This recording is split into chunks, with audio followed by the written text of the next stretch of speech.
The storm came like God's own fury. Gwyneth Lockhart pressed her spine against the stone wall of the wine cellar, counting her breaths the way her father had taught her before consumption stole his voice, then his life. In for 4, hold for 4, out for 4.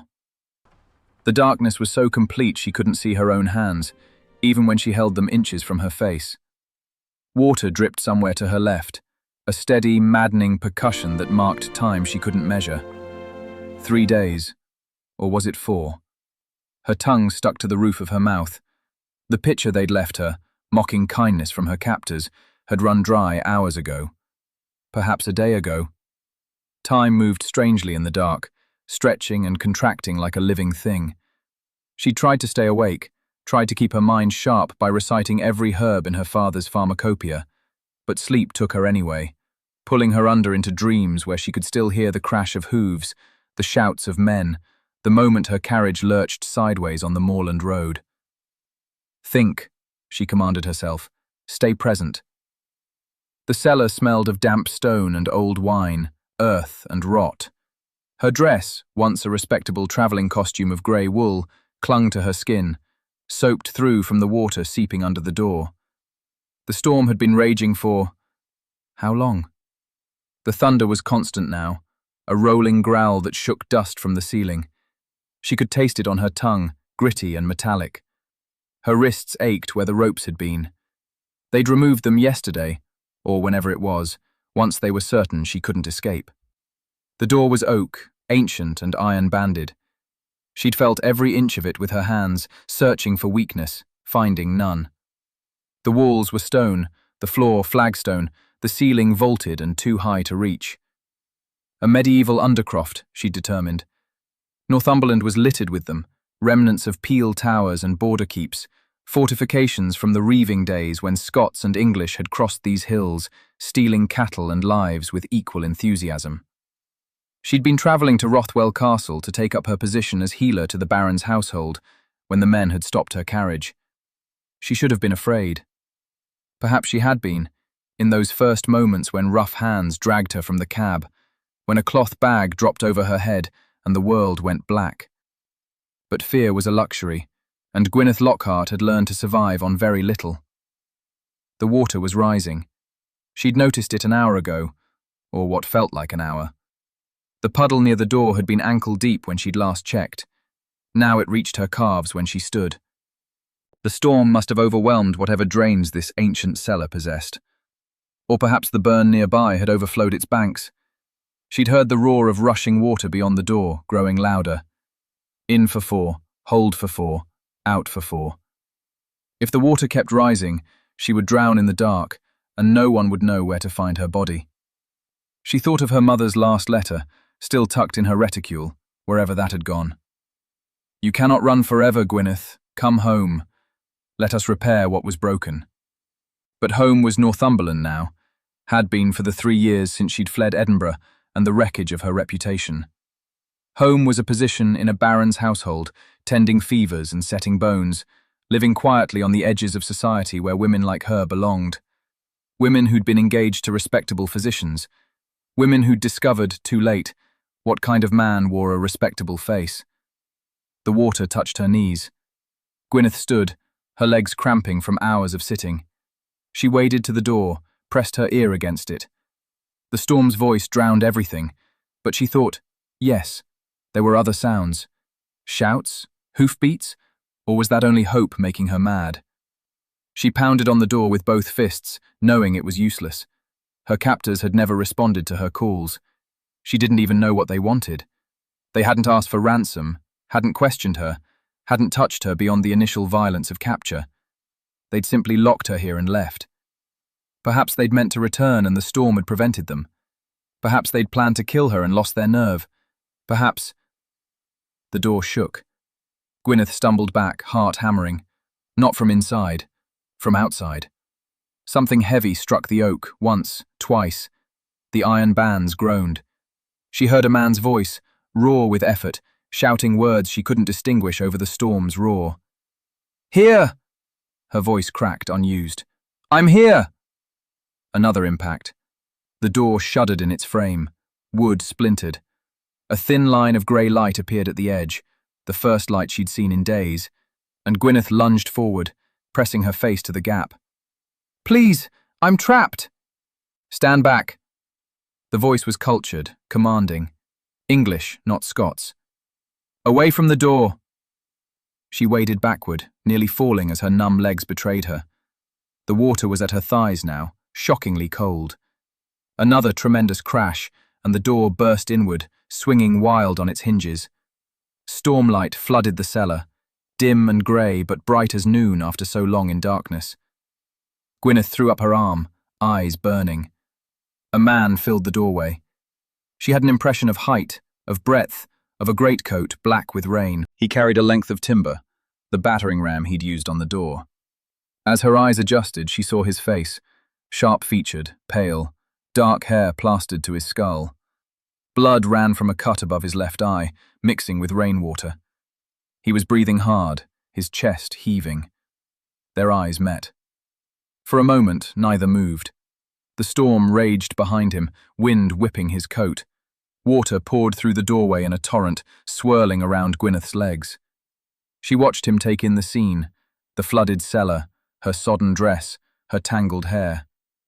His expression shifted from determination to something darker. Rage, she thought. Pure, cold rage.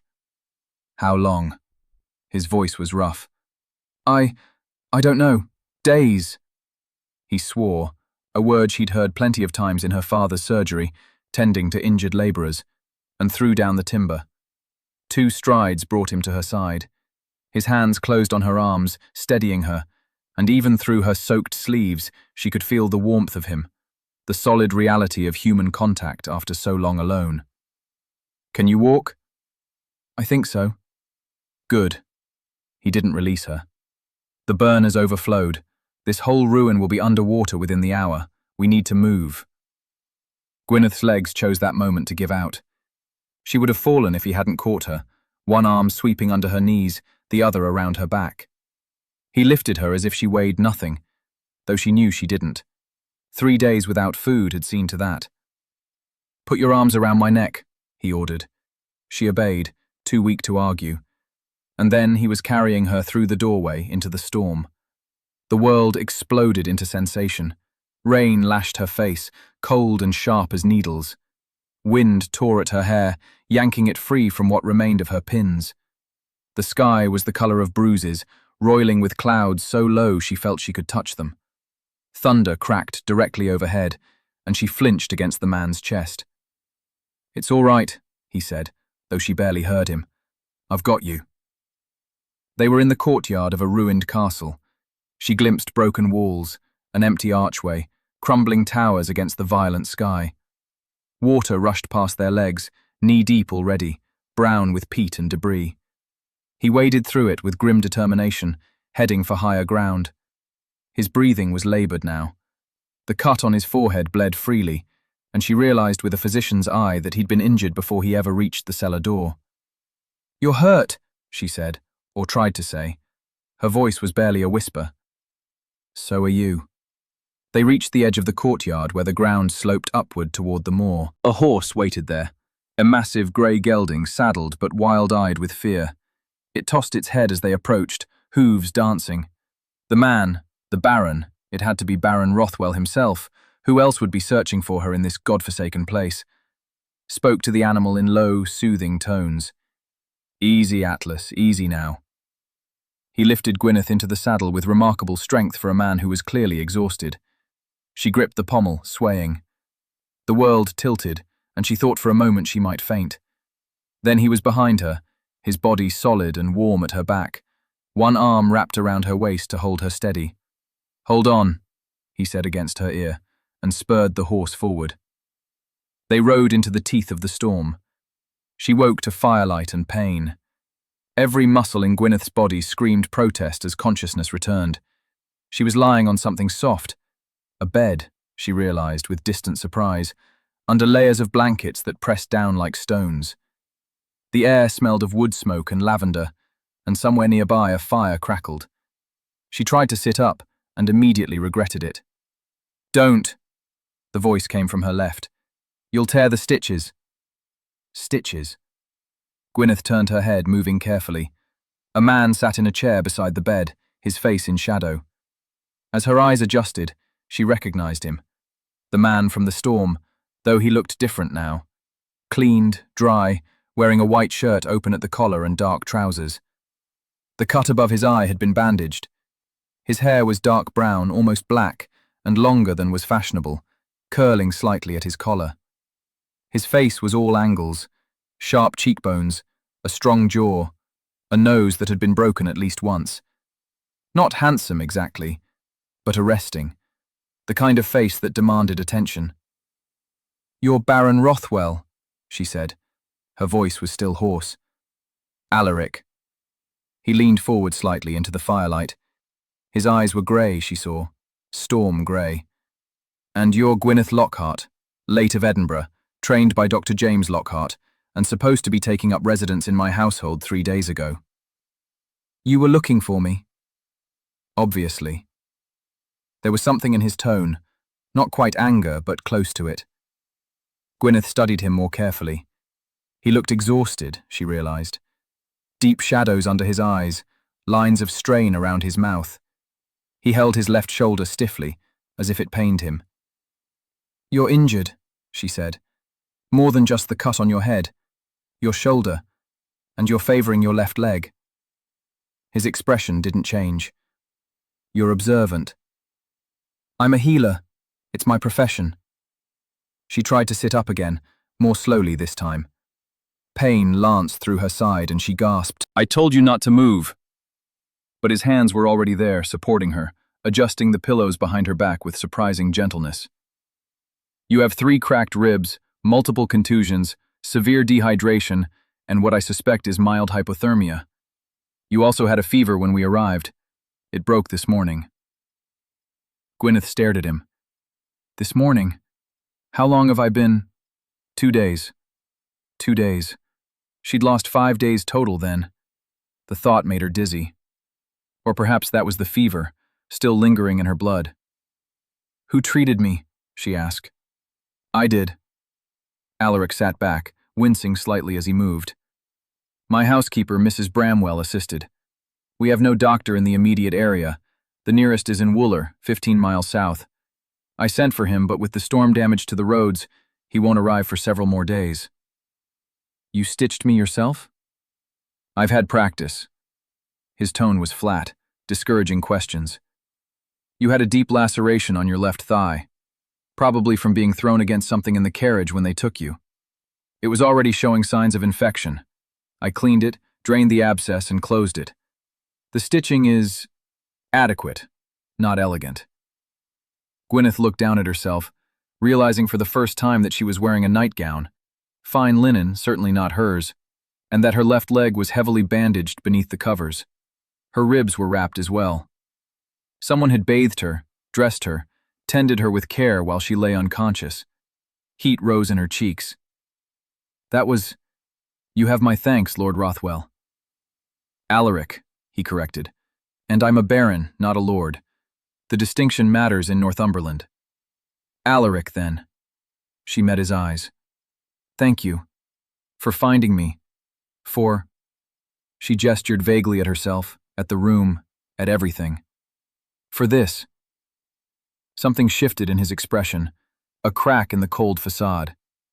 For just a moment she glimpsed the exhaustion beneath it, the relief. Then it was gone. "Tell me what happened," he said. "Everything you remember." So she did. The carriage had been 3 hours from Rothwell Castle when the men appeared. 6 of them, on horseback, their faces covered with kerchiefs. They'd forced the driver to stop, dragged her out, knocked the poor driver unconscious when he protested. She'd fought, landed at least one good kick that made one of them curse, but they'd been prepared. The bag over her head, rough hands binding her wrists, then endless riding, slung over a saddle like a sack of grain, unable to see or speak or defend herself. Finally, they'd stopped. Someone had carried her into the ruin. She remembered the sound of their boots on stone, the echo that suggested a large space, and downstairs, the cellar. They'd removed the bag, cut her bonds, left her the pitcher of water, and a blanket that she'd never found in the dark. Then the door had slammed, the lock had engaged, and she'd been alone. "Did they say anything?" Alaric asked. "Give any indication of what they wanted?" Gwyneth shook her head. "Nothing. They barely spoke to each other, and never to me. It was as if—" She trailed off, uncertain how to explain it. "As if they were following orders," Alaric finished. His jaw tightened. "Orders to take you specifically. Not random violence, not common robbery." "You think I was targeted?" The idea sent ice through her veins. "I think you were bait." He stood abruptly, turning toward the fire. The movement was too quick. He swayed slightly, and his hand went to his shoulder. "Bait to draw me out, or to hurt me, or both." "I don't understand. I'd never even met you before." "No, but you were coming to Rothwell." He spoke to the flames, his back to her. "You were under my protection, even if you hadn't yet arrived. Someone knew that. Someone wanted you gone." The way he said it, with such certainty, such bitterness, sent a chill through her. There was history here, layers she couldn't see. Gwyneth studied his back, the rigid line of his shoulders, the way he held himself as if perpetually braced for attack. "You have enemies," she said quietly. "I have one enemy." He turned back to face her, and the expression on his face was terrible. "My cousin, Francis Whitmore. He stands to inherit Rothwell if I die without an heir, and he's been trying to arrange my death for the past 3 years. The words hung in the air between them. "You can't prove it," Gwyneth said. It wasn't a question. "No, he's too clever for that. But I know."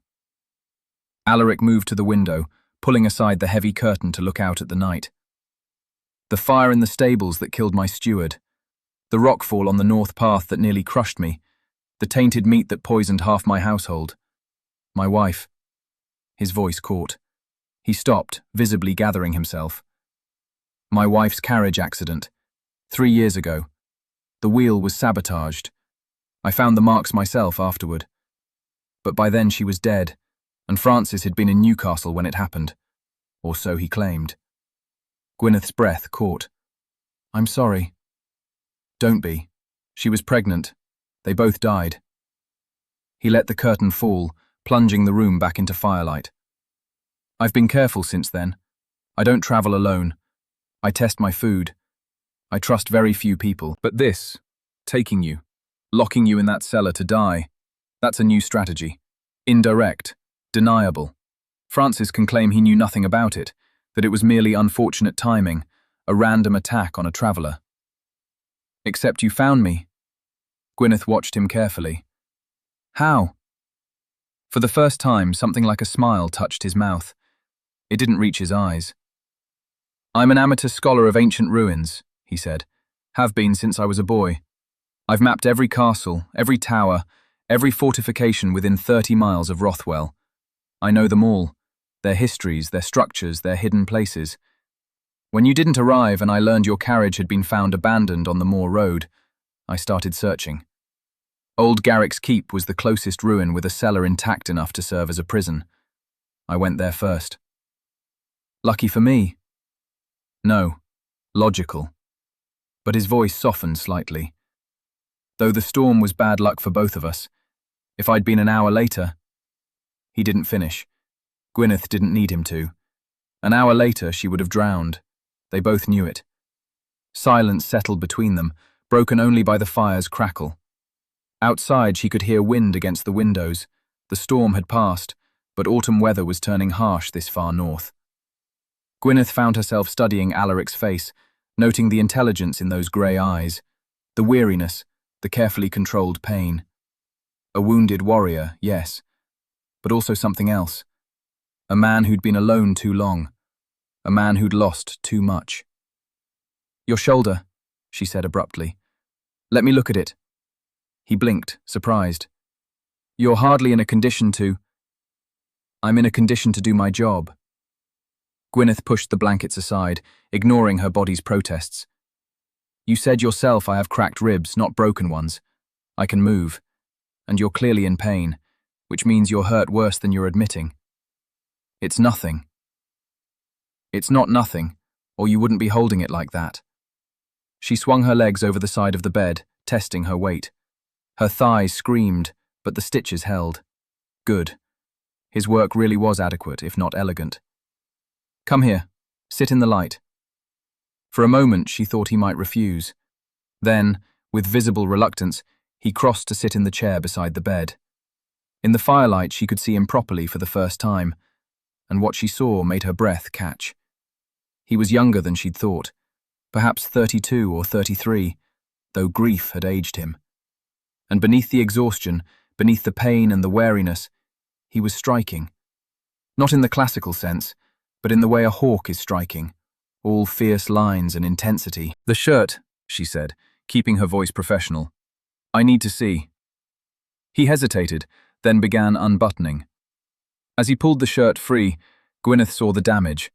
A massive bruise spreading across his left shoulder and down his ribs, purple and black and angry red. Old injuries overlaid with new ones.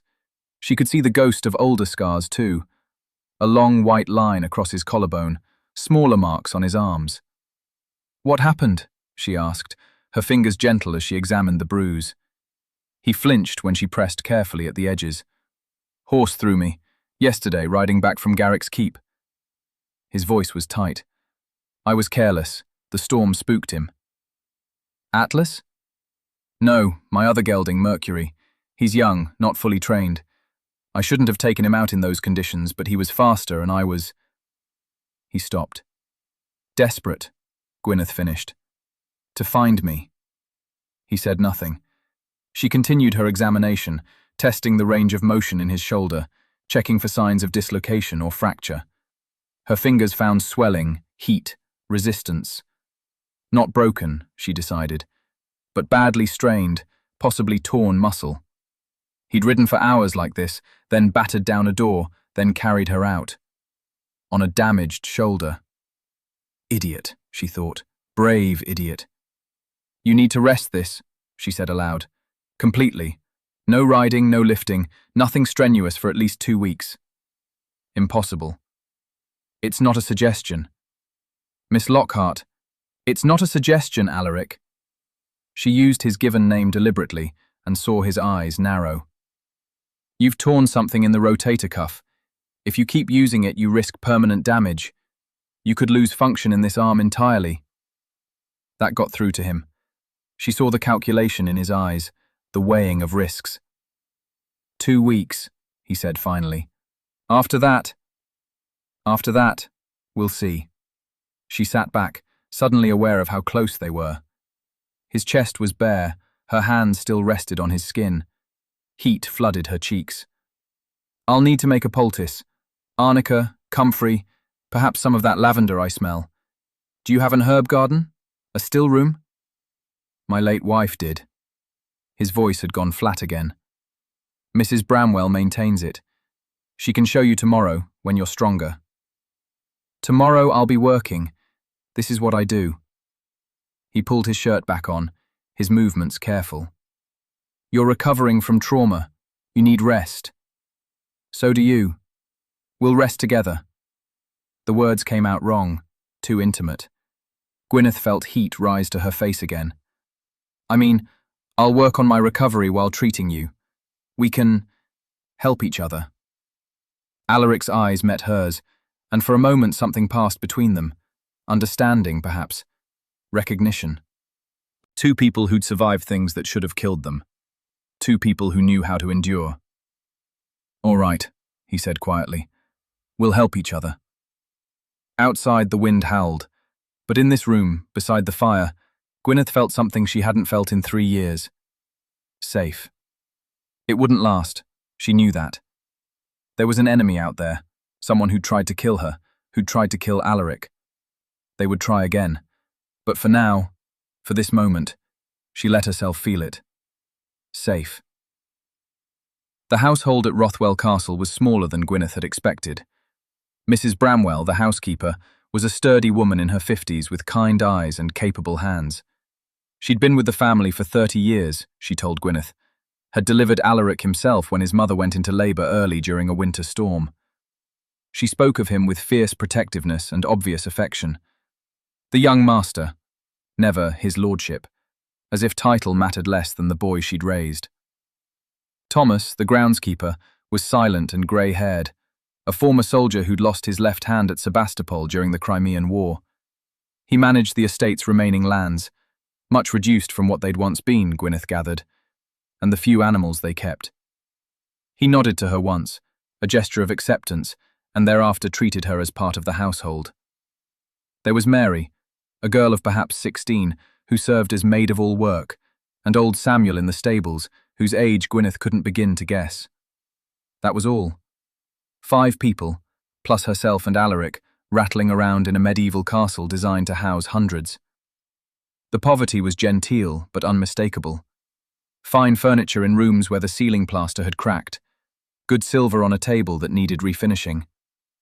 Alaric's books, and there were hundreds of them, she discovered, were all old, well-read, held together with careful repairs. He owned 3 horses, not the stables Fuller Baron should maintain. The herb garden was overgrown, the greenhouses in disrepair. "What happened?" she asked Mrs. Bramwell on her 3rd day at Rothwell, as they worked together in the still room preparing poultices for Alaric's shoulder. The housekeeper's mouth thinned. His father was a gambler, lost most of the estate before he died 10 years ago. Master Alaric inherited debts and mortgages and precious little else. He's been clawing back what he can, but it's slow work. And then Lady Eleanor. She shook her head. Her dowry would have saved us, but after she died, her family demanded it back. Every penny. Took Master Alaric to court over it. They won. Gwyneth's hands stilled in their grinding of arnica flowers. They took his wife's dowry after she was dead? Every penny, Mrs. Bramwell repeated bitterly. Left him with even more legal debts. He sold off the London house, most of the good furniture, his mother's jewellery, everything he could spare. He's holding on to Rothwell itself by his fingernails. And Francis Whitmore stood to inherit it all if Alaric died. The pieces fell into place. He's trying to build it back, Mrs. Bramwell continued, measuring beeswax into a pot to melt. He writes articles for the learned societies, gets paid for them, studies old manuscripts, translates Latin and Greek for universities, does surveying work, map-making. Whatever scholarly work he can find that doesn't require him to leave Rothwell unguarded. But it's not enough. Not nearly enough. Gwyneth thought of Alaric in his study. She'd glimpsed him there yesterday through the open door, bent over a desk covered in papers and books, his injured arm strapped carefully to his chest. Working despite her orders to rest, because he had no choice. He needs an heir, she said quietly. Aye, but he won't remarry. Mrs. Bramwell's voice was sad. Won't even consider it. Says he won't put another woman at risk. Francis has made it clear, anyone Alaric cares for becomes a target. Like me, Gwyneth thought. She stirred the ground herbs, watching the powder turn to paste as she added oil. Is that why you have so few servants? Partly. Can't afford more. But also, Mrs. Bramwell lowered her voice, though they were alone. Also, the fewer people here, the fewer Francis can bribe or threaten. Master Alaric trusts the 5 of us. Anyone else is a risk. It was, Gwyneth realised, a kind of siege. Alaric trapped in his own castle, unable to move forward, unable to trust, waiting for the next attack, slowly bleeding resources and hope. No wonder he looked so exhausted. That afternoon, she brought the fresh poultice to his study. He was translating. She could see Greek text on one side of his desk, his careful English notes on the other. He wrote with his right hand, his left arm still bound, and she could see the tension in his shoulders, the pain he was ignoring. You're supposed to be resting, she said from the doorway. He didn't look up. I'm sitting. That's resting. That's equivocation. She crossed to his desk, setting down the bowl of poultice. Come on, shirt off. That got his attention. He looked up, one eyebrow raised. For treatment, she added, feeling her face warm. Obviously. Obviously. But there was the faintest hint of amusement in his voice. He stood, wincing, and removed his shirt with her help. The bruising had faded to yellow-green at the edges, but the center was still deep purple. She could feel heat when she touched his skin, inflammation, the body fighting itself. She applied the poultice carefully, spreading it across the damaged area, then wrapping it with clean linen to hold it in place. Her hands were steady, professional. This was her work, what she'd trained for. But she was aware, suddenly, of the intimacy of it. The quiet room, the warmth of his skin under her fingers, the controlled strength in his body, even injured. He smelled of ink and old books, and something else, something that made her think of moorland heather. "You're good at this," he said quietly. "I should be. My father trained me from childhood." She tied off the bandage. "He wanted a son, got me instead, decided I'd do just as well. Unconventional. Necessary. My mother died when I was 8. There was no one else to help in his surgery." She stepped back, professional distance reasserting itself. "You can put your shirt back on. Change the poultice twice daily. And for God's sake, stop writing for more than an hour at a time. You need to move that shoulder gently, not lock it in one position." "Yes, doctor." This time the amusement was clear. "I'm not a doctor. Women can't—" She stopped, the old bitterness rising. "Women can't be doctors.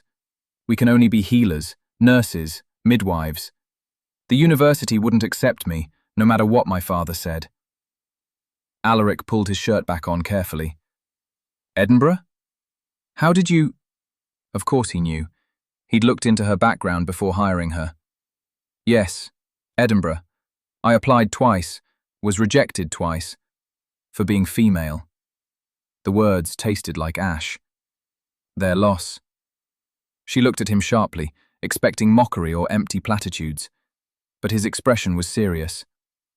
"I mean it," he said. "You have skill, knowledge, and a steady hand. You should have been admitted.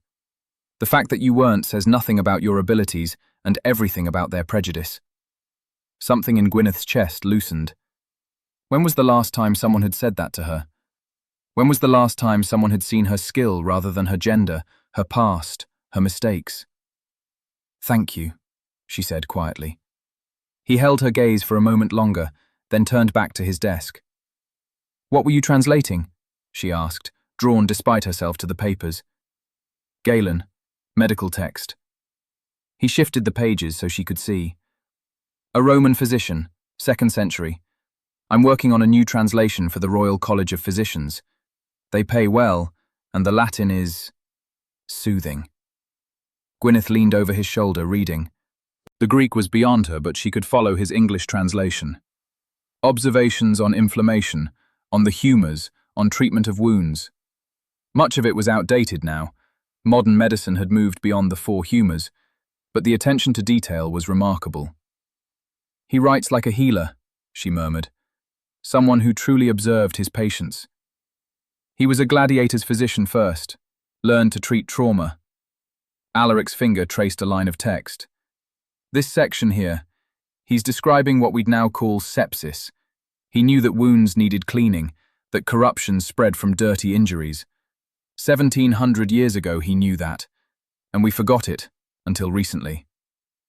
There was passion in his voice, the first real animation she'd heard from him. Gwyneth found herself smiling. "You love this, the history, the knowledge." "I love what persists." He looked up at her, and something in his expression made her breath catch. "What survives despite everything trying to destroy it. The Romans conquered this land, built their walls, left their mark. Then they were gone. But their words remain. Their ideas. The things they learned about how bodies work, how to heal them. That knowledge survives. It's—" He trailed off, seeming suddenly embarrassed. "It's hope," Gwyneth finished softly. "That knowledge persists, that we can build on what came before." "Yes." He held her gaze. "Exactly that." The moment stretched between them, fragile and charged. Outside, she heard Thomas calling to the horses, the ordinary sounds of life continuing. But in this room, something had shifted. Gwyneth straightened, breaking the spell. I should go. Let you work. But not for more than an hour, remember? I remember. His voice was rough. She made it to the door before he spoke again. Gwyneth. She turned. He was standing now, his good hand braced on the desk, his eyes intense. What happened in Edinburgh? The real reason you left? The question struck like a blow. Gwyneth felt her defences slam up, armour she'd worn for 3 years. I was engaged, she heard herself say. To a physician, David Hartley. He was charming, respected. My father approved. She swallowed hard. I discovered, a month before the wedding, that he'd been conducting experiments on his patients. Poor patients, workhouse patients, people no one would miss. Testing treatments, surgeries, theories, without consent, without care for their pain or survival. He said it was for the advancement of knowledge. Alaric's face had gone very still. I reported him, Gwyneth continued, to the medical board, to the police. But he had friends, connections. They investigated, found nothing, or claimed they found nothing. And David. She forced herself to meet Alaric's eyes. David told everyone I was hysterical, that I'd made it up because he'd broken our engagement. He lied, said he'd ended it, not me. That I was a woman scorned, emotionally unstable, vindictive. People believed him. Why wouldn't they? He was a respected physician. I was just a healer's daughter playing at medicine. So you left. I ran. The word came out bitter. I couldn't stay, couldn't bear the whispers, the pity, the way people looked at me. My mother begged me to come home to her family in Lancashire, to forget Edinburgh and everything that happened. But I couldn't forget. So I came here, to Northumberland, where no one knows me, where I could start again. Silence fell. Gwyneth waited for judgment, for questions, for doubt. Instead, Alaric crossed to her, moving carefully because of his shoulder. He stopped a foot away, close enough that she had to tilt her head back to meet his eyes. I believe you, he said quietly. 3 words, that was all. But they hit Gwyneth like a hammer, cracking something inside her she'd kept carefully walled away. Her eyes burned with sudden tears. You don't know that I'm telling the truth. You don't know. Yes, I do. His voice was certain. Because I know what it sounds like when someone speaks truth that no one wants to hear. I know what it costs to stand alone against people who have power and prestige and the ability to shape the narrative. You're telling the truth, Gwyneth. I'd stake my life on it. The tears spilled over. She tried to dash them away, embarrassed, but Alaric caught her hand, his right hand, the uninjured one, and held it gently. You're not alone here, he said. Not anymore. Whatever happens, whatever Francis does, we face it together. Do you understand? Gwyneth nodded, unable to speak past the tightness in her throat. Together, he repeated, and squeezed her hand once before releasing it. She fled before she could do something foolish, like throw herself into his arms and sob. But as she climbed the stairs to her room, something warm had settled in her chest. Something she'd thought she'd lost forever in Edinburgh. Trust. Francis Whitmore arrived at Rothwell on a grey October morning, riding at the head of 6 men. Gwyneth was in the herb garden when she heard the hoofbeats, cutting back lavender for drying. She straightened, knife in hand, watching as the riders approached. The man in front was handsome in a studied way, fair hair, regular features, expensive clothes. He sat his horse with the easy confidence of someone who'd never doubted his place in the world. Something about him set her teeth on edge. Thomas appeared from the stables, his face carefully blank. Mrs. Bramwell emerged from the kitchen door, wiping her hands on her apron. Neither spoke as the riders pulled to a halt in the courtyard. The message was clear. You're not welcome here. Francis seemed not to notice. He dismounted with a flourish, tossing his reins to one of his men. Thomas, Mrs. Bramwell.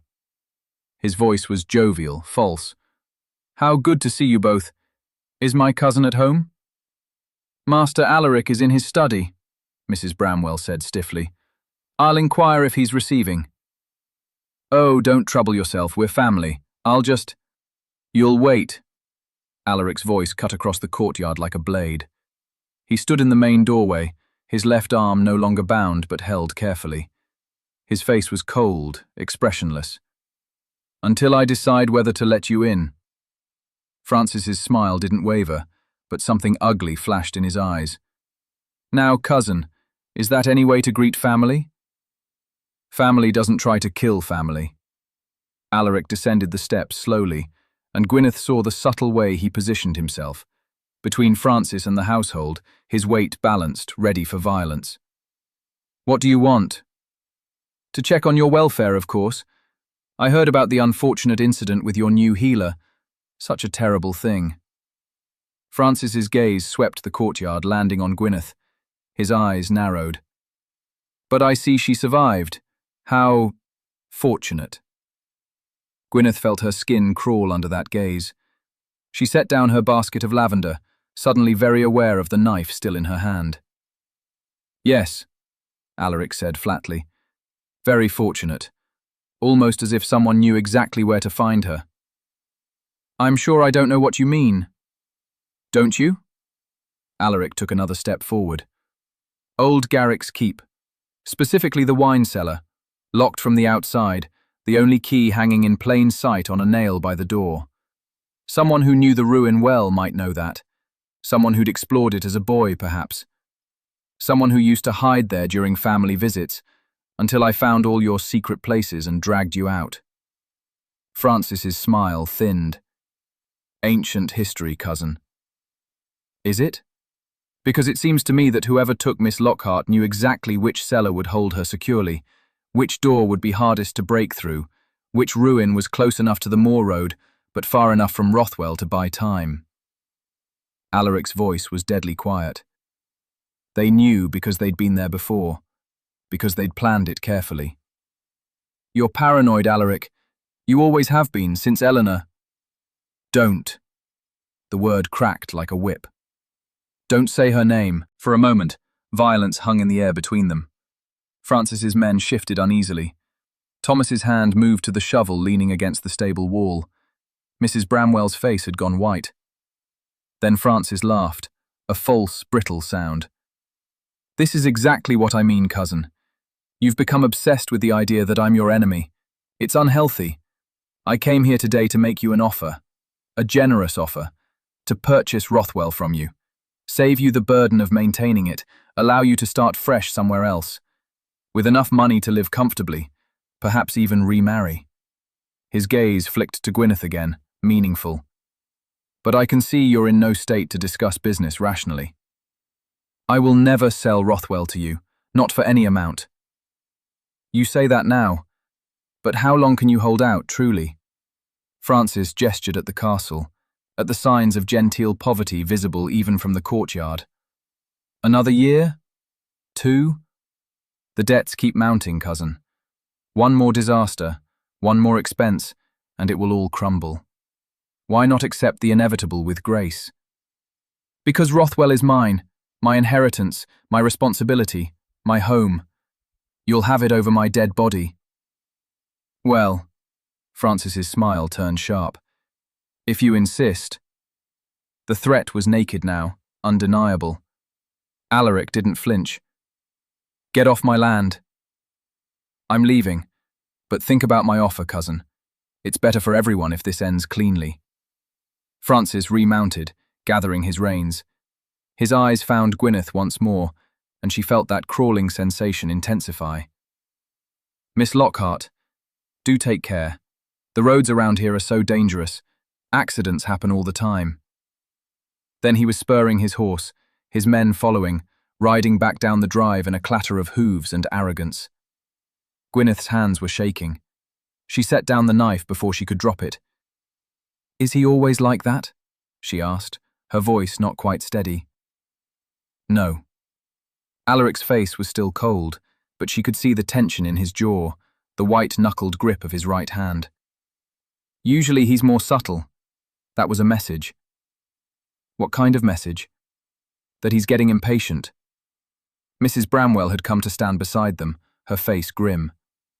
that he's done waiting for Master Alaric to die naturally or accidentally. Thomas joined them, shovel still in hand. Should have hit him with this when I had the chance. And hang for murder? No. Alaric shook his head. He's baiting me. Wants me to strike first, give him legal grounds to move against me. He turned to Gwyneth. I'm sorry. I didn't think he'd come here directly. Didn't think he'd threaten you to your face. I should have. You should have nothing, Gwyneth interrupted. I'm not porcelain. I knew there was danger when I took this position. But Alaric. She stepped closer, lowering her voice so only he could hear. He's escalating. What's changed? Alaric's eyes met hers, and she saw the calculation there, the weighing of how much to tell her. You, he said finally. You've changed things. He saw how I reacted when you were taken, the resources I expended searching for you. He knows now that you matter. That makes you leverage. The warmth that had been growing in Gwyneth's chest for the past week suddenly felt dangerous. I'm a liability. No, you're... He stopped, seemed to reconsider his words. You're part of the household now, under my protection. And Francis knows that means something to me, which means he'll try to use it against me. But that doesn't make you a liability. It makes you a person I care about keeping safe. I care about keeping safe. Not, I'm obligated to keep safe. Not, it's my duty. The distinction mattered. Then we need a plan, Gwyneth said firmly. Because he's right about one thing. You can't hold out indefinitely like this. Something has to change. I know. Alaric looked back at the castle, at the crumbling walls, the weight of history and debt and responsibility pressing down on him. I've been thinking. There might be a way. Dangerous, but possible. Tell me. He glanced at the others, Mrs. Bramwell, Thomas, Mary, who'd appeared in the doorway, then back at Gwyneth. Not here. Tonight. In the library. We'll talk then. It was a promise and a trust, and Gwyneth felt it settle into her bones. Tonight, she agreed. That evening, Gwyneth found Alaric in the library, exactly where he'd said he'd be. The room was circular, part of one of the old tower sections, with walls lined floor to ceiling with books. A fire crackled in the enormous hearth. Alaric stood at a table in the centre, a map spread before him. Candles illuminated its details. Northumberland, marked with notations in his careful hand. Come look, he said without turning. She crossed to his side, studying the map. Dozens of symbols marked various locations, crosses, circles, stars, each one labelled in tiny script. What is this? My life's work, or part of it. He touched a cross near Wooler. Every medieval ruin, every ancient site, every historical location within 50 miles of Rothwell. I've been documenting them for years, mapping, sketching, recording their condition and history. Some are well known. Others. He indicated a cluster of circles near the Scottish border. Others have been forgotten, lost to time and memory. Why? Gwyneth leaned closer, fascinated despite herself. What's the purpose? Initially, academic interest. I wrote papers, published them, earned enough to keep from starving. His finger traced a line between sites. But then I realized something. These ruins, these forgotten places, they're worth something.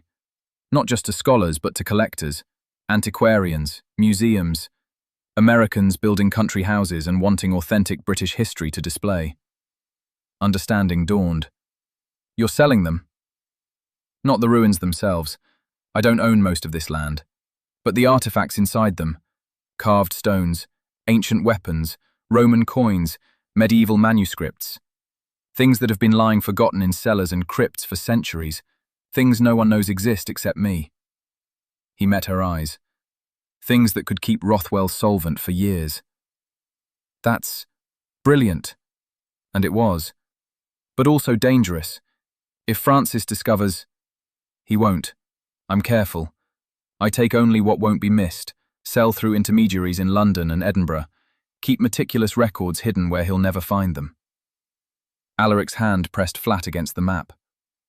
I've made enough in the past 2 years to pay down a third of my debts.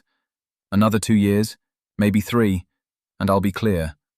Rothwell will be secure. But Francis is impatient, and I'm running out of easily accessible sites. The ones that remain are either too well known, protected by law, or too remote and dangerous to explore safely. He tapped a symbol near the border, a star surrounded by a circle.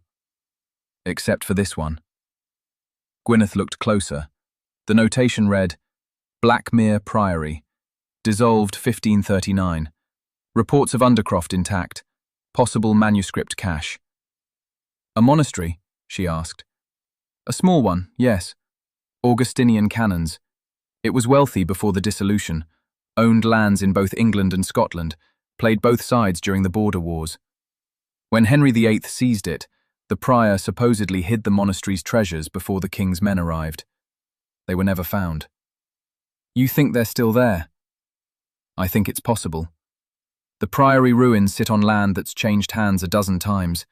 No one's explored the Undercroft thoroughly because it's partially collapsed, dangerous. But I have the original architectural plans. He pulled out another document, old parchment, carefully preserved. If I'm right about the location of the treasury chamber, there could be illuminated manuscripts worth thousands. Gold plate, jeweled reliquaries. Enough to save Rothwell twice over. Gwyneth studied his face in the candlelight. When do we leave? We? He looked startled. No, I'm going alone.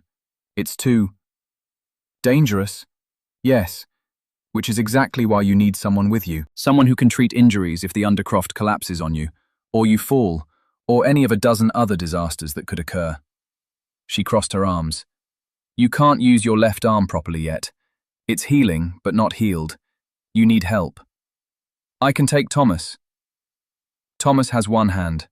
I have two, medical training, and I'm smaller, better for crawling through tight spaces in a collapsing ruin. She watched him prepare to argue and added, Also, Francis is watching you. If you go alone, he'll know you're onto something valuable. But if you go with me, if we tell people we're surveying ruins for your academic work, that I'm assisting with documentation, it looks innocent. Alaric opened his mouth, closed it. She could see him working through the logic, hating that she was right. You realize this could get you killed, he said finally. So could staying here. At least this way we're doing something instead of waiting for Francis to make his next move. Gwyneth met his eyes. I'm not helpless, Alaric, and I'm not fragile. I survived 3 days in that cellar. I can survive an exploration. For a long moment, he studied her face. Then, slowly, he nodded. All right, together then. He folded the map carefully. We leave in 3 days. That gives you time to prepare supplies, medical kit, bandages, whatever you think we'll need. I'll gather climbing equipment, lanterns, tools. We'll tell Mrs. Bramwell we're gone for 2 days, surveying ruins in the borderlands. With luck, we'll be back with enough to keep Francis at bay for years. And without luck? His smile was grim. Without luck, we'll die in a collapsed Undercroft, and Francis will finally get what he wants. Charming thought. I specialize in them. But then his expression softened. Thank you, Gwyneth, for trusting me, for staying, despite everything. Where else would I go? She tried to keep her voice light, but it came out wrong, too honest, too revealing.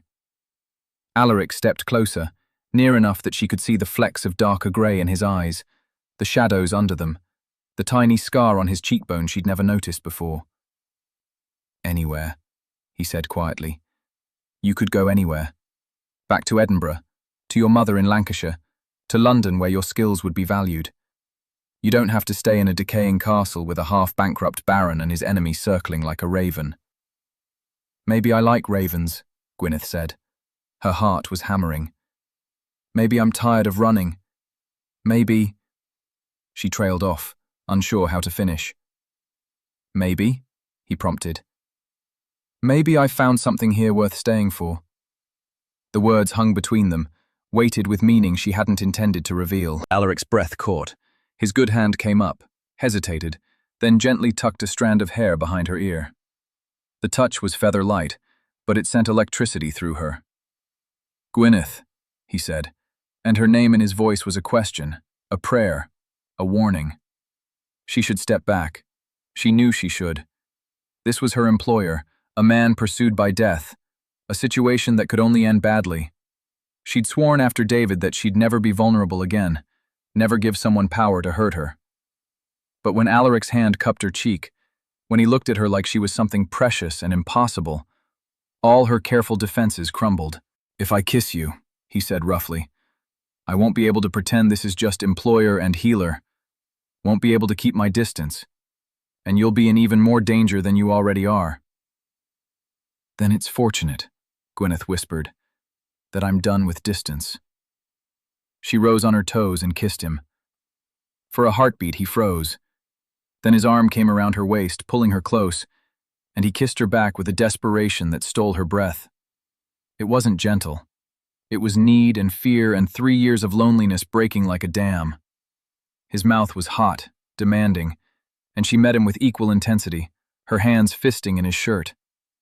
When they finally broke apart, both breathing hard, Alaric pressed his forehead to hers. "This is madness," he said. "Yes," she agreed. "We should stop." "Yes." Neither of them moved. 3 days, Alaric said finally. "Then we go to Blackmere, find what we need, and come back. After that, if we survive, we'll figure out what this is." "A plan?" "Of sorts." He kissed her again, softer this time, almost tender. "Stay safe until then, please." "You too." As Gwyneth left the library, her lips still tingling, her heart still racing, she told herself she was being careful, practical. This was temporary, situational, born of proximity and shared danger. She was lying, and she knew it. She was falling in love with Alaric Rothwell. God help them both. They rode out before dawn on a morning sharp with frost. The journey to Blackmere Priory took 4 hours, north and west, skirting the edge of the Cheviot Hills where England blurred into Scotland. The landscape was wild here, lonely, marked by stone walls crumbling into heather and the distant shapes of abandoned steadings. Gwyneth had never been this far from Rothwell, and despite the danger, despite the gravity of their mission, she felt something lift in her chest. Freedom. Alaric rode beside her on Atlas, his posture relaxed in the saddle despite his still healing shoulder. He'd brought Mercury for her, the young gelding who'd thrown him weeks ago, now calm under her hands. She'd worried she wouldn't be able to ride well enough, but Alaric had been patient, teaching her the basics, adjusting stirrups and showing her how to move with the horse rather than against it. "You're a natural," he'd said that morning, watching her mount. "Don't tell Mercury I said so, or he'll get ideas above his station." Now, as the sun climbed and the hills opened before them, he pointed out landmarks. "That's Yevering Bell, Iron Age hill fort, pre-Roman. And there, see the stones? Bronze Age burial cairns. This whole landscape is layered with history." "How do you know all this?" Gwyneth asked, fascinated despite herself. "Books, mostly. But also—" He paused, gathering words. "When I was a boy, my father would disappear for days. Gambling, drinking, spending money we didn't have. My mother would retreat to her rooms and weep. I'd take a horse and ride out here, as far from the castle as I could get. I'd explore the ruins, imagine the people who'd built them. It was escape. From your father's failings. From everything." He glanced at her. The past felt safer than the present. The dead made more sense than the living. "And now?" "Now." A small smile touched his mouth. "Now the present holds more appeal." Heat bloomed in Gwyneth's cheeks. They hadn't kissed again since that night in the library, both of them holding back, waiting for Blackmere, for safety, for some resolution to the danger that stalked them. But the awareness simmered between them constantly, a current she felt whenever their eyes met. By midday they reached the Priory ruins. Blackmere sat in a hollow between 2 hills, sheltered from wind but perpetually shadowed. Little remained above ground: tumbled walls, the shell of what had been the chapter house, a single arch from the cloister standing like a broken prayer. Ivy covered everything, and small trees grew from cracks in the stonework. It looked abandoned, forgotten, as if no human had set foot here in centuries. "There," Alaric said, pointing. "The church. The undercroft entrance should be near the altar." They dismounted, tethering the horses to a sturdy section of wall. Gwyneth shouldered the pack containing medical supplies, rope, and food. Alaric carried the larger pack with tools, lanterns, and his surveying equipment. Together they picked their way through the ruins. The nave was roofless, open to the gray sky. Birds had nested in the upper reaches, and their droppings painted white streaks down the remaining walls. The altar area was choked with brambles, but Alaric had brought shears. He cut through systematically, revealing a set of narrow stone steps descending into darkness. "That's it," he said, satisfaction in his voice. "The night stair. Monks would use it to reach the church for midnight prayers. It should connect to the undercroft." He lit 2 lanterns, handing one to Gwyneth. The light seemed frail against the darkness below. "Stay close," he said. "Watch your footing. If anything feels unstable, we retreat immediately." "Understood." They descended. The stairs were steep, worn smooth by centuries of sandaled feet. The air grew cold and damp, smelling of earth and decay. Water dripped somewhere in the darkness. Gwyneth's lantern threw wild shadows on the walls. Stone blocks fitted so precisely she couldn't slide a knife blade between them. Roman engineering, she thought, or something older. At the bottom they emerged into a vaulted chamber. The undercroft was larger than she'd expected, perhaps 60 feet long, divided into bays by pillars that held up the groined ceiling. The floor was flagstone, uneven with age, and everywhere, scattered like fallen leaves, were remnants of the monastery's life. Broken pottery, rusted iron, fragments of wood and bone. "This was the storage area," Alaric said, his voice hushed. "Wine, grain, goods for trade. The treasury would be separate, more secure." He consulted his parchment plans, comparing them to the space around them. His brow furrowed. "There should be another chamber. East wall, behind." He crossed to the far end of the undercroft, examining the stonework. "Behind here." At first glance, it looked like solid wall, but as Gwyneth brought her lantern closer, she saw it. A thin vertical line in the mortar, too straight to be natural. A door, sealed and hidden. Alaric ran his hands over the stones, pressing, testing. "Help me. Look for a mechanism, a loose stone, anything that might—" Gwyneth set down her lantern and joined the search. Her fingers found cold stone, moisture, centuries of grime. Then, near the floor, something different. A stone that shifted slightly under pressure. "Here!" She pressed harder. The stone sank inward with a grinding sound. For a moment, nothing happened. Then, with a groan of protest, the hidden door swung inward, revealing a narrow passage. They looked at each other in the flickering light. "After you," Gwyneth said. Alaric laughed, a sound of pure exhilaration, and stepped through. The passage was short, leading to a smaller chamber. This one was intact, protected by the sealed door from centuries of weather and decay. And inside— "God above," Alaric breathed. The treasury. Not a vast hoard, but enough. Wooden chests lined one wall, their iron bands rusted but still intact. A stone altar stood in the center, and on it, wrapped in oilcloth gone brittle with age, were books. Manuscripts. Gwyneth could see the gleam of gold leaf even through the protective covering. Alaric approached the altar with reverence, his hands shaking slightly as he lifted the first book. The oilcloth crumbled at his touch, revealing illuminated vellum beneath. Even in the lantern light, the colors were vivid: azure, crimson, gold.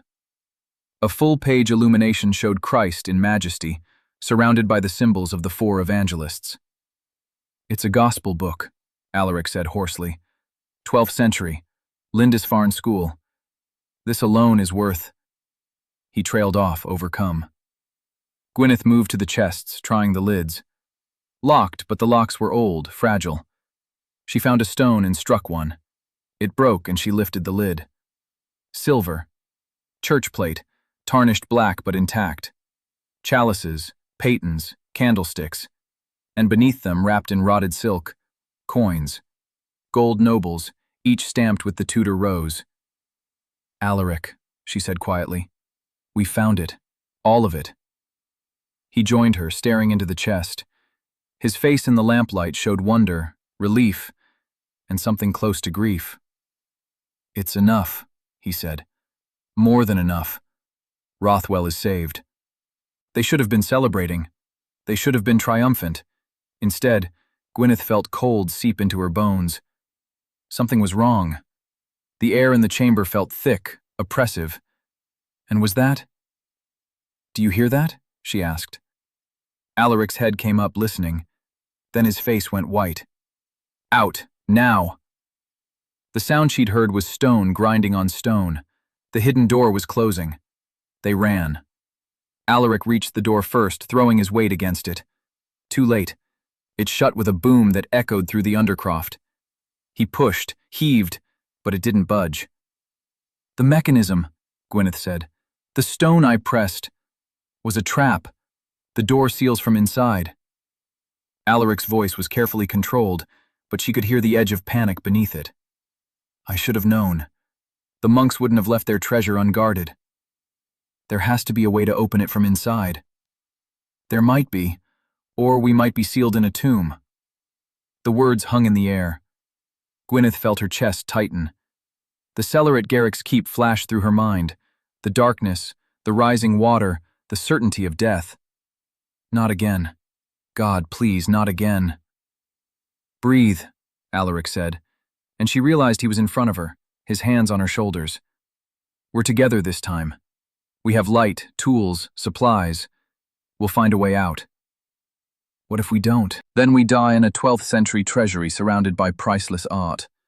As deaths go, it's not the worst." His attempt at humor fell flat, but she appreciated the effort. They spent the next hour searching the chamber inch by inch. Gwyneth examined the walls while Alaric studied his plans, looking for alternate exits. There were none. The treasury had been designed with one entrance, one exit, deliberately secure. "Wait," Alaric said suddenly. He was at the far wall near the ceiling. "Gwyneth, bring the lantern." She crossed to his side. He pointed upward. "See that? Discoloration in the stone. And there, ventilation holes. Small, but they wouldn't have sealed a room with no airflow. Which means..." Understanding dawned. "There's a shaft, leading up. To the church above. The monks would have needed ventilation for the candles, for the air. If we can reach it..." "It's 15 feet up." "I know." He turned to her. "But I can climb. Stack the chests, use the rope to reach the shaft, see if it's wide enough to climb. If it is, I'll go up, find a way to open the door from outside." "Your shoulder..." "Is healed enough. It has to be." He gripped her arms. "Gwyneth, this is our only chance." She knew he was right, hated it but knew it. Together they dragged the chests beneath the ventilation shaft, stacking them into a precarious pyramid. Alaric climbed carefully, testing each chest's stability. At the top, he could just reach the ceiling. He worked at the stones around the ventilation holes with a chisel, loosening mortar 8 centuries old. It took an hour. Gwyneth held her breath as he worked, watching for signs of collapse. Finally, one stone shifted, then another. He pulled them free, widening the opening. "It goes up," he called down. 20 feet, maybe more. I can see light at the top." "Can you fit?" "Barely." He looked down at her, and she saw fear in his face. "If I get stuck..." "You won't. If I do, the rope is tied to this chest. Pull it free. Find another way. Don't stay here with me." "Alaric, promise me." She couldn't, wouldn't. "Just climb." He held her gaze for a long moment. Then he pulled himself up into the shaft and disappeared. Gwyneth stood alone in the treasury, listening to the scrape of his boots on stone, the ragged sound of his breathing echoing down the shaft. She counted heartbeats, measured time in breaths. The lanterns were burning lower. How much oil did they have left? 4 hours? 6? A shout from above, wordless, strained. Then silence. "Alaric?" Her voice cracked. "Alaric!" No answer. Panic clawed at her throat. He was stuck. He'd fallen. He was hurt, dying, and she was trapped down here with the treasure and the dark and the grinding sound of stone on stone. The hidden door swung open. Alaric stood in the passage, covered in dust and blood, his shirt torn, his left arm hanging limp. But alive. He was alive. Gwyneth ran to him, and he caught her with his good arm, holding her tight. "I'm all right," he said against her hair. "Dislocated the shoulder again, getting through a narrow section. But I'm all right." "You idiot!" She was crying, she realized. "You brilliant, stupid, brave idiot." "I know." He kissed the top of her head. "Come on. Let's get the treasure and get out of this godforsaken place." It took 3 trips to load the horses with their finds. They took only the most valuable pieces, the ones they could carry safely. The gospel book, wrapped carefully in Alaric's coat, 2 chalices, a bag of gold nobles, enough to save Rothwell twice over, just as he'd predicted. As they rode away from Blackmere, the sun breaking through clouds to gild the autumn landscape, Gwyneth felt something shift in her chest. They'd survived. Together. And the treasure was real, the solution within reach. "We did it," she said, wonder in her voice. "We did." Alaric reached across the space between their horses and took her hand. "Thank you. For coming with me. For trusting me. For being... you." She squeezed his hand, unable to speak past the emotion in her throat. They were halfway back to Rothwell when they saw the smoke. The smoke rose in a black column against the evening sky, visible for miles. Alaric spurred Atlas to a gallop, Gwyneth following on Mercury. Her heart hammered. Please, please let it not be. But as they crested the last hill, she saw it. Rothwell Castle was burning. Not the whole structure, the stone walls wouldn't burn, but the wooden buildings within the courtyard, the stables, the servant quarters, the kitchen. Flames licked from broken windows, sending sparks into the darkening sky. Even from a distance, she could hear the roar of the fire, the crack of timber collapsing. They rode into chaos. Thomas was in the courtyard with Samuel, both men hauling buckets from the well, throwing water on the flames with desperate futility. Mrs. Bramwell stood near the main house, her face black with soot, supporting Mary, who was coughing uncontrollably. The horses, Atlas's stablemates, milled in terror in the kitchen garden, freed but panicked. Alaric was off his horse before it stopped moving. "Mrs. Bramwell, is everyone out?" "Yes, thank God. We were in the main house when it started. The stables. They went up like tinder, so fast." "How?" Alaric's voice was hard. Mrs. Bramwell met his eyes. "Someone set it, Master Alaric. I saw a man riding away as the flames took hold. Didn't recognize him, but he was heading south. Toward Francis's estate." Alaric's hands clenched. "He did this. While we were gone, he struck, tried to burn us out." Gwyneth dismounted, running to Mary's side. The girl was struggling to breathe, her face pale. Smoke inhalation, Gwyneth diagnosed immediately. She grabbed her medical bag from Mercury's saddle, already pulling out supplies. "Sit," she ordered Mary. "Head between your knees. Breathe slowly. Mrs. Bramwell, get her water, clean water, not from the well near the fire." While the men fought the flames, Gwyneth worked. Mary first, then Thomas, who'd burned his hand badly trying to open the stable doors. Then Samuel, whose coughing revealed deeper lung damage.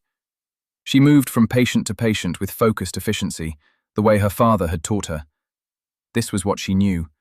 This was what she could control.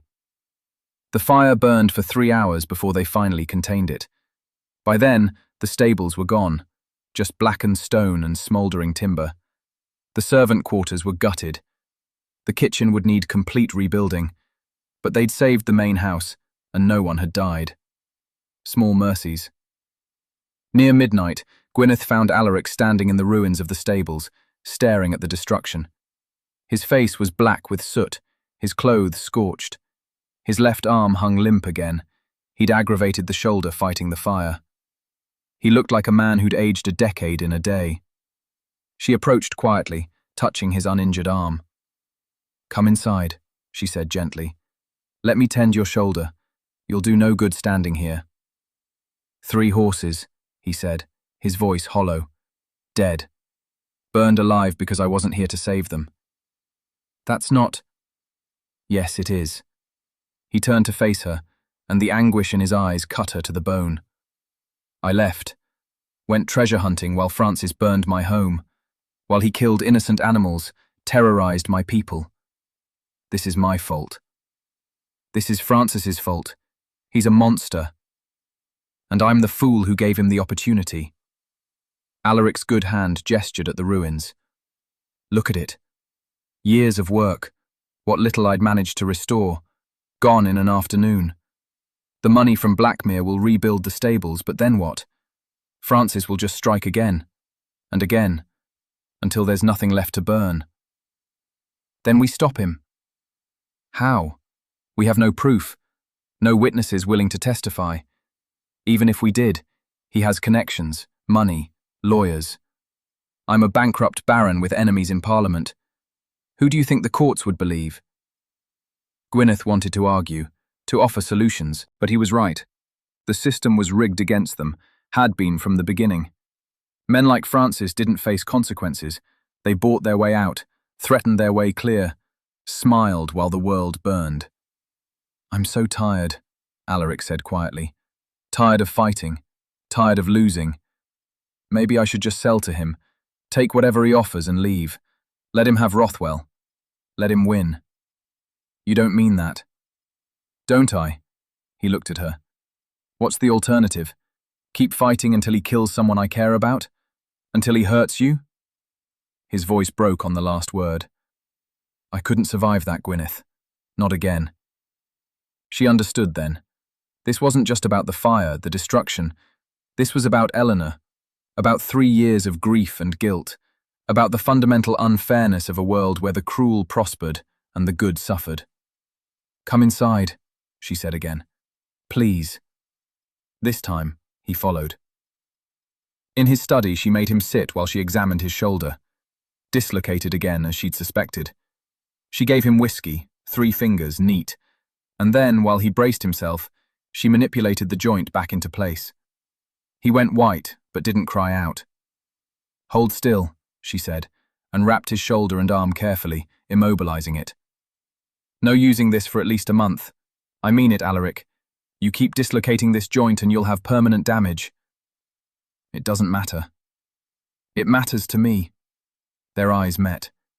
She saw hopelessness in his face, defeat, and something deeper, the terrible vulnerability of a man who'd reached his limit.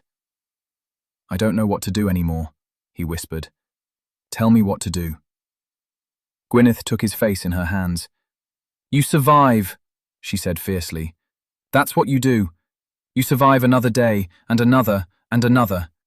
You don't give Francis the satisfaction of your surrender, and you let the people who care about you help carry the weight. You're not alone, Alaric. You're not fighting this by yourself anymore." "Gwyneth, I love you." The words came out raw, unplanned. "I didn't mean to. I tried not to. But I love you, you stubborn, brilliant, infuriating man. And I'm not leaving. Whatever happens, whatever Francis does, I'm staying. Do you understand?" Alaric stared at her. Then, moving carefully because of his injured arm, he pulled her close and kissed her. It was different from their first kiss. Slower, deeper, weighted with everything they couldn't say. When they finally broke apart, both breathing hard, he rested his forehead against hers. "I love you too," he said. "God help me, I do. But Gwyneth—" "No buts. Not tonight." She kissed him again. "Tonight we rest. Tomorrow we plan. But right now, for this moment, we're alive and together, and that's enough." "Is it?" "It has to be." They stayed like that for a long time, holding each other in the firelight, while outside the ruins of the stable smouldered, and Francis Whitmore's victory hung in the air like smoke. Morning brought cold clarity and an unexpected visitor. Gwyneth was in the kitchen garden, salvaging herbs from the smoke damage, when she heard hoofbeats. Not many, just one horse, ridden at a moderate pace. She straightened, shading her eyes against the morning sun. A woman dismounted in the courtyard, middle-aged, respectably dressed, carrying herself with the confidence of someone used to authority. She spoke briefly with Mrs. Bramwell, who gestured toward Gwyneth. "Miss Lockhart." The woman approached, offering her hand. "I'm Dr. Margaret Ashford. I came as soon as I heard about the fire." Gwyneth shook her hand automatically, confused. "Dr. Ashford? But we didn't send for—" "No, but news travels fast in Northumberland." The woman's eyes were kind but shrewd. "Especially when Baron Rothwell's estate burns. I run a women's hospital in Wooler. Perhaps you've heard of it?" No. Not many have. We keep a low profile. The medical establishment doesn't approve of women practicing medicine, even when we do it better than they do." A slight smile. "But that's why I came. I've heard about you, Miss Lockhart, about your training, your skill, and about what happened in Edinburgh." Gwyneth's blood went cold. "How do you—" "Because David Hartley tried the same thing in Glasgow before Edinburgh, with my patients." Dr. Ashford's voice hardened. "I reported him too. Like you, I was ignored, dismissed, called hysterical. But unlike you, I had wealthy patrons who believed me. We gathered evidence quietly, built an irrefutable case. By the time we presented it to the authorities, they had no choice but to investigate properly." "What happened?" "Hartley lost his medical license, fled to America, last I heard. The case was kept quiet. His family has influence. But the important thing is, he can't hurt anyone else." Dr. Ashford stepped closer. "Miss Lockhart, you were right. You were always right. And I'm sorry no one told you that at the time." The words hit like a blow. Gwyneth felt her eyes burn with sudden tears. 3 years. 3 years of doubt, of wondering if she'd overreacted, if David's experiments had truly been as horrific as she remembered. 3 years of carrying the weight of being called a liar. "Thank you," she managed. "Don't thank me. I'm here with a proposition." Dr. Ashford glanced at the burned stables, the scorched courtyard, then back at Gwyneth. "You're wasted here, frankly. Oh, I'm sure Baron Rothwell is a good man, but you could be doing so much more. My hospital needs doctors, real doctors, not just nurses and midwives. I can't call you doctor officially, but you'd have the same authority, the same respect. And I can pay well. My patrons are generous." Gwyneth blinked. "You're offering me a position?" "I'm offering you a future, a chance to practice medicine the way you were meant to train other women, build something that matters." Dr. Ashford's expression was earnest. "Think about it. You don't have to answer now. But Miss Lockhart, Gwyneth, you have a gift. Don't waste it hiding in a castle, tending one man's injuries, when you could be saving dozens of lives." It was everything Gwyneth had dreamed of. Recognition, respect, the chance to practice real medicine, to teach, to heal, to matter. She should have been elated.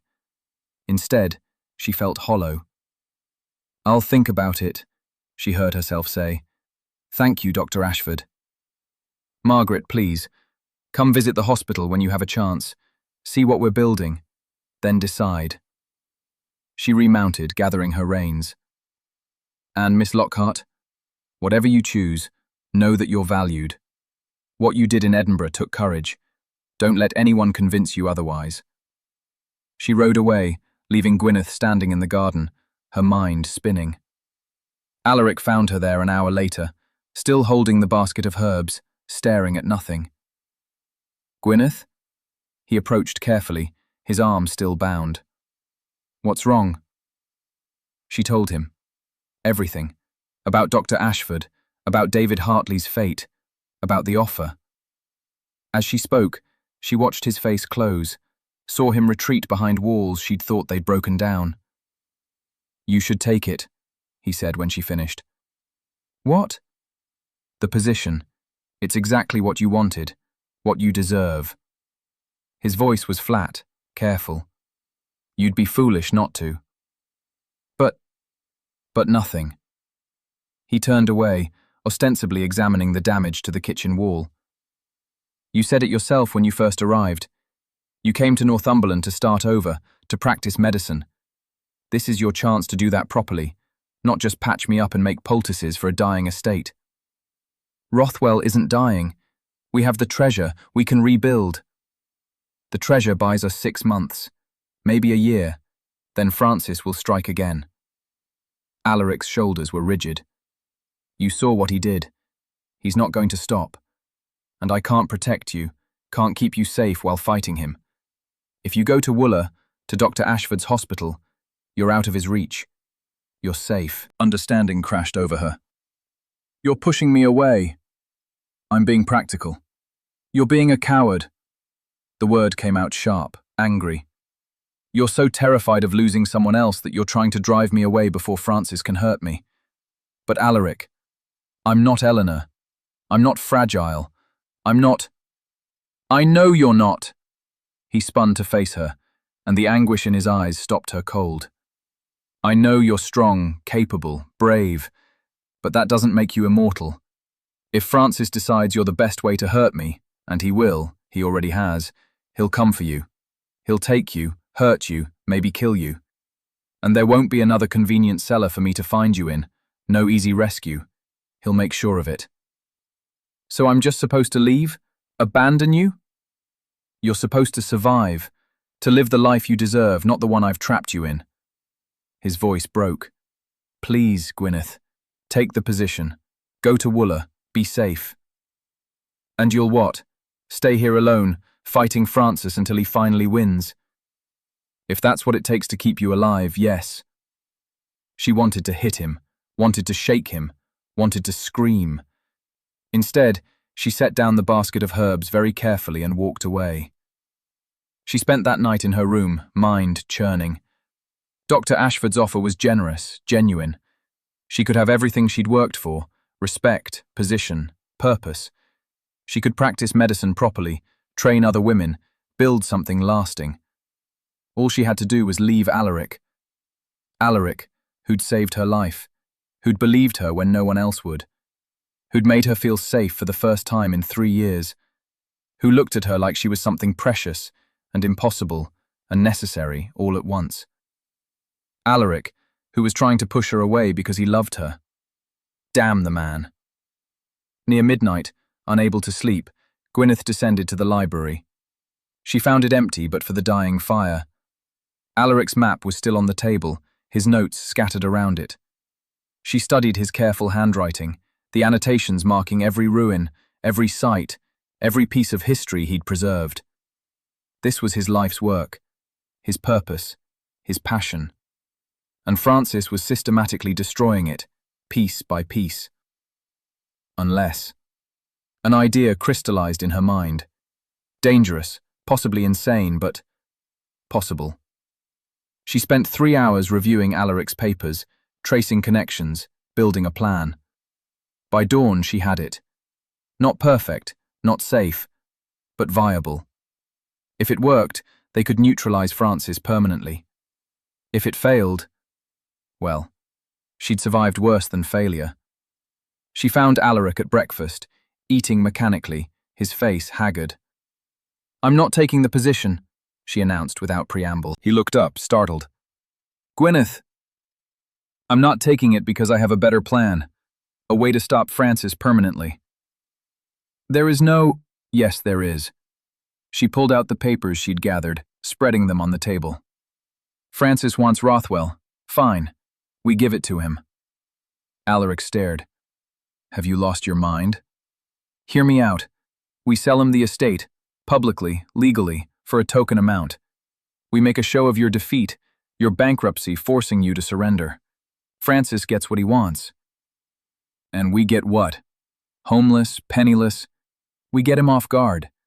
Because here's what Francis doesn't know. She tapped the map of ruins. Your father didn't just gamble away the estate. He sold things. Artifacts, antiquities, pieces of Rothwell's history. You've been tracking them for years, trying to buy them back. Yes, but some of those artifacts were stolen. Not by your father, by the dealers he sold to. Pieces from protected sites, items that legally belong to museums or the crown. You've documented all of it, haven't you? Every piece, every dealer, every theft. Alaric's eyes widened. You're saying... I'm saying Francis inherits a tainted estate. Within weeks of taking possession, we present evidence to the authorities showing that Rothwell has been a center of antiquities smuggling for decades. Francis, as the new owner, becomes legally liable. He can't prove he didn't know about it. We make sure the evidence is overwhelming. He's ruined, facing criminal charges, forced to sell everything to pay fines and legal fees. And then? And then you buy Rothwell back. For a fraction of what it's worth. With the money from the Blackmere treasure. Gwyneth leaned forward. Francis loses everything. Reputation, money, the estate he coveted. You get your home back, clear of debt. And the real smugglers face justice. Silence. Alaric stared at her, then at the papers, then back at her. That's brilliant, he said slowly. Absolutely brilliant. And completely insane. Yes. It requires Francis to believe we've genuinely surrendered. No suspicion, no second guessing. Yes. Which means we can tell no one. Mrs. Bramwell, Thomas, they have to believe it's real. Yes. And if Francis suspects, even for a moment, he'll kill us both. Yes. Gwyneth met his eyes.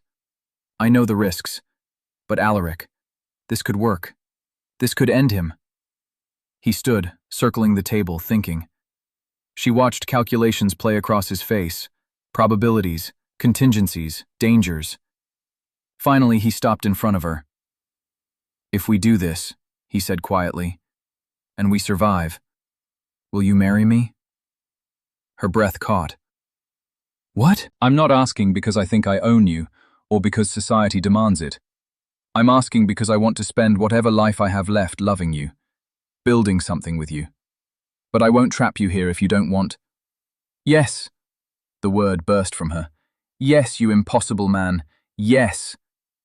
He kissed her then, fierce and desperate and full of promise. When they broke apart, both breathing hard, he pressed his forehead to hers. Then let's go convince Francis Whitmore that he's won. The sale of Rothwell Castle took 3 weeks to arrange. Francis drew out the negotiations, savouring what he thought was victory. Alaric played his part perfectly, defeated, resigned, worn down by years of struggle.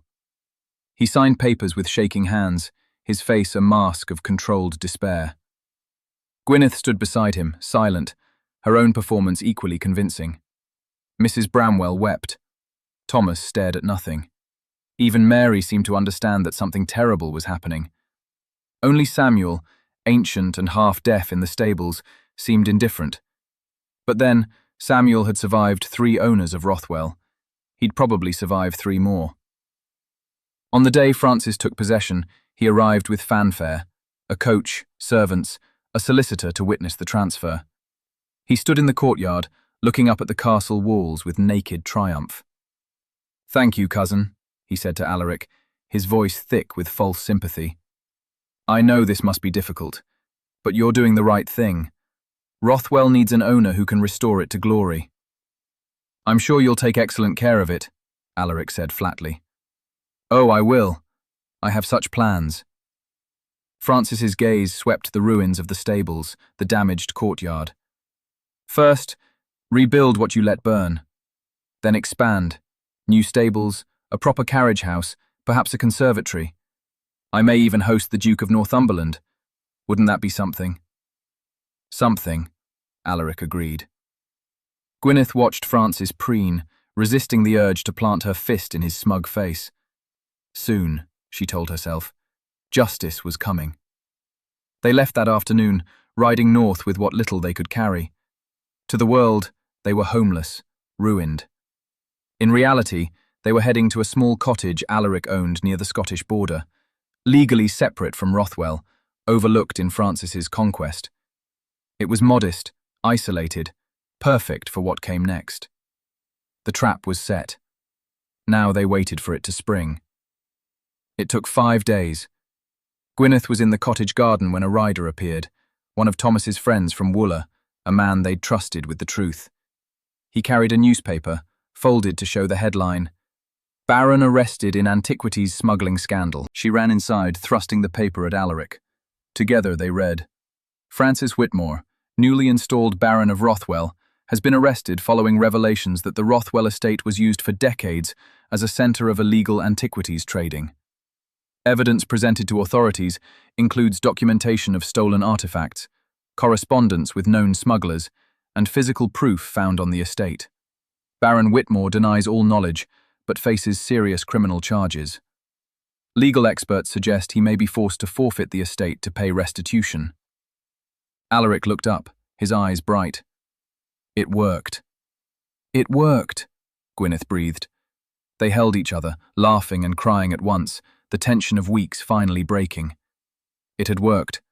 Francis was ruined, exactly as planned. Rothwell would return to Alaric.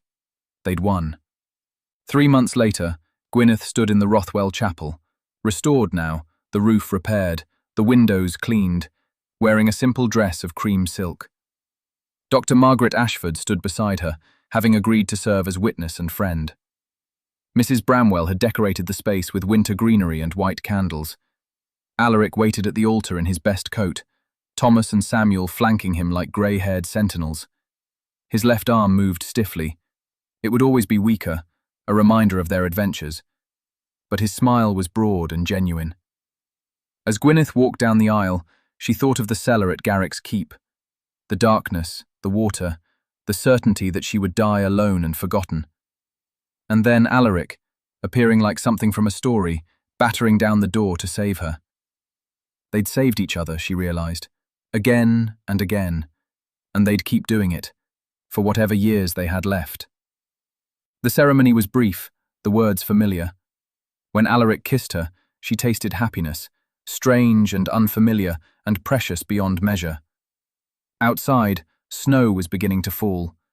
But inside Rothwell Castle, newly restored and finally free, there was warmth. There was light.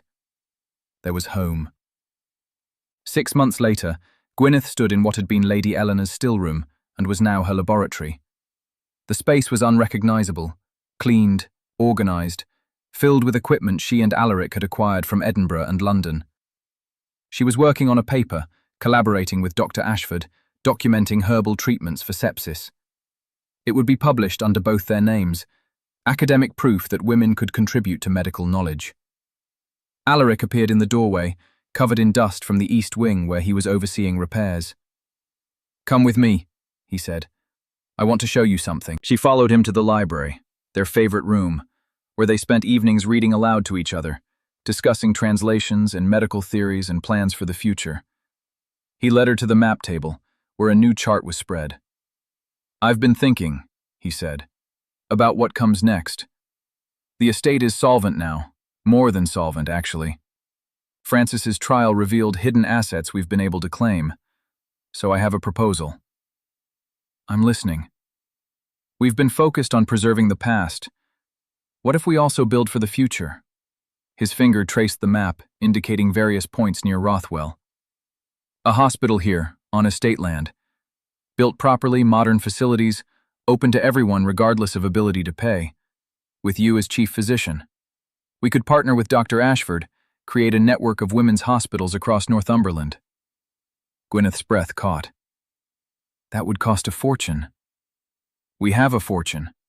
Between the Blackmere treasure, the assets reclaimed from Francis, and my ongoing scholarly work, we can afford it. And it's worth it. Don't you think?" He looked at her, hope and uncertainty mingling. "A legacy. Something that outlasts us." She thought of her father, healing the poor in Edinburgh's old town. Of David Hartley's victims who died for his ambition. Of all the women denied medical training, all the patients who couldn't afford doctors. "Yes," she said. "Let's build it." He kissed her, slow and sweet, then pulled her close. Through the library windows, she could see the moors stretching north, still wild, still beautiful. New grass was greening the hills, birds nested in the castle walls. The burn ran clear and bright past the ruins of the old stables. Life persisting, knowledge surviving, love renewing. "Tell me about the Roman physician again," Gwyneth said. "Galen, what did he say about healing?" Alaric smiled against her hair. "That the best physician is also a philosopher. That healing requires not just knowledge but wisdom, not just skill but compassion." He paused. "That the purpose of medicine is to cure sometimes, to relieve often, to comfort always." "To comfort always," Gwyneth repeated softly. "I like that." "So do I." They stood together in the library, surrounded by centuries of accumulated knowledge, planning their future. Outside, spring transformed the northern hills, and in the cellars beneath Rothwell, those ancient undercrofts that had once held wine and prisoners and forgotten treasure, new shelves were being built to store medical supplies for the hospital that would rise. Darkness transformed to light, silence giving way to voice, loss becoming renewal. The storm had passed.